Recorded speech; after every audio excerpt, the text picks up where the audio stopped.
Are we currently in heavyweight's worst era? Not too long ago, it used to be the division of legends. JDS, Cain Velasquez, Stipe Miocic. The best physique in UFC history, the worst physique in UFC history. Heavyweight was once a glamour division in MMA. But in 2025, the state of the division now is laughable. Here's when I knew the big men were in trouble. 2 weeks ago, Don'Tale Mayes entered the rankings at 14 on a loss. He's now on a 2-fight losing streak, but how did this happen? Well, the UFC got rid of one of their better heavyweights, Jairzinho Rozenstruik, and this booting of Biggie Boy thinned out the division. Pun intended, leaving a spot in the rankings open for an 11-8 Don'Tale Mayes. There was no one else to rank, so they placed a fighter on a losing streak in the top 15. Think about this. A top 14 ranking is supposed to mean you're one of the best in the world, right? Let's take a look at what number 14 looks like in other divisions. The number 14 bantamweight is Marcus McGee, currently 4-0 in the UFC, undefeated and rising. He looks like a Gorgonite. The number 14 middleweight is Roman Kopylov. He looks like a Chase Hooper. But he's 6-1 in his last 7 fights, with the only loss coming to the surging Anthony Fluffy Hernandez. The number 14 lightweight is Benoit Saint-Denis. He's 5-3 in the UFC and only loses to the best competition. Ex-French paratrooper as well. And finally, the 14th ranked welterweight is Vicente Luque, a proven contender with a 6-3 record in his last 9 fights. Is there anything interesting to add about Luque? Nothing?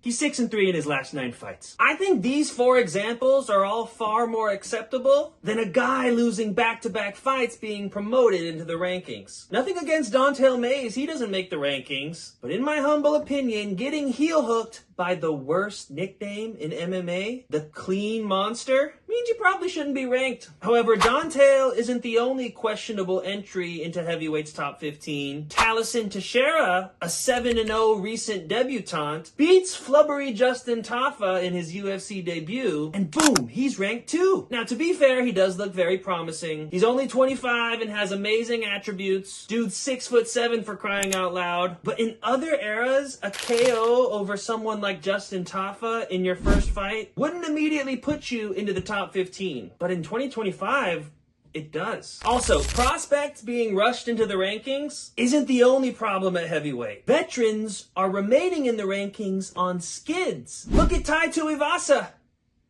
There's a lot of him to look at these days. Bam Bam's on a 5-fight losing streak. In 4 of those fights, he got finished. And during this lengthy losing streak, he actually moved up the rankings. Ironically, the guy that beat him, Jairzinho Rozenstruik, he got cut after 1 decision loss. How does that make sense? I know how it makes sense. Rozenstruik doesn't do shoeies. Last thing about the heavyweights, we gotta talk about Shamil Gaziev. He's ranked 11th. He's 3-1 in the UFC. Looks pretty good on paper, right? But here's the problem. He's only fought 1 ranked opponent. Remember that guy that's no longer in the UFC? Rozenstruik? Rozenstruik finished Gaziev. But somehow now Gaziev is sitting at 11 ahead of much more skilled fighters from other divisions. Let me put this in perspective. Right now, ranked below number 11 in their respective divisions, you have Carlos Praetis, Anthony Hernandez, Michael Morales, Michael Page, Grant Dawson, and Giga Chikadze.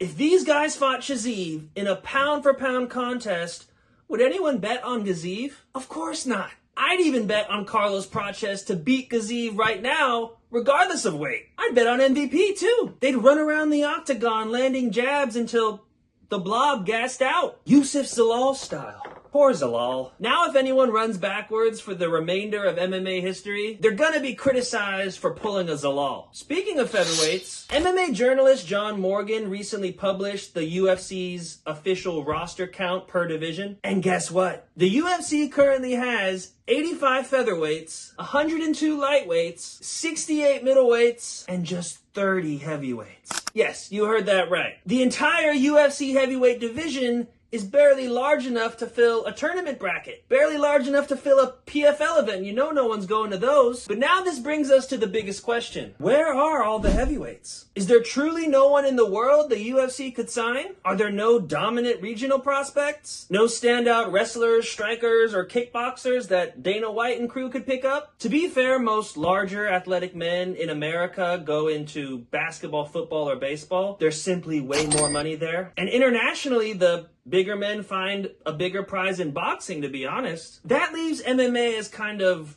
a tertiary option for most big athletic men. But with the level of athletes we're currently seeing at heavyweight, Tom Aspinall could reign in this division until 50, maybe 55. A senior discount champion. But looking forward, what does the future look like for heavyweight? Right now it's bleak. Fighters with multiple losses are moving up in the rankings. Debutantes are getting ranked without proving themselves. And there's no depth. Actually, Aspinall won't be reigning at 50 because in 2 years, there'll be no one left to fight. But maybe you guys see it differently. Let me know in the comments. Do you think the heavyweight division can be saved? And if so, how? Don't forget to like, subscribe, and hit that bell so you won't miss our next breakdown. I'm your host, T-Ball Paul, signing off from SoCal.